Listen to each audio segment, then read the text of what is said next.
Welcome to the Tech Egg. Don't get scrambled. Enjoy the video. In this video, I will explain how to make homemade yeast. To begin, gather your ingredients, flour, sugar, and water. Ensure all your tools like jars and spoons are perfectly clean. A warm spot in your kitchen, around 70 to 80 degrees Fahrenheit, is ideal for starting your yeast culture.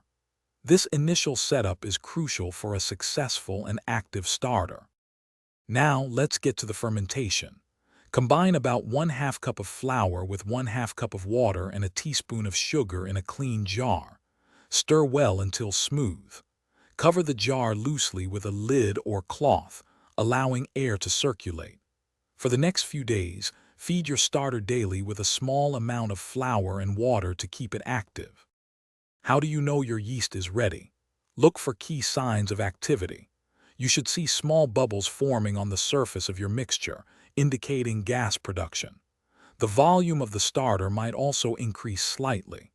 Additionally, a distinct, mildly alcoholic or yeasty aroma will develop, signaling that your homemade yeast is alive and thriving. Once active, your homemade yeast is ready for baking. Use it in your favorite bread recipes just as you would commercial yeast. If you have extra, store it in the refrigerator in a sealed jar.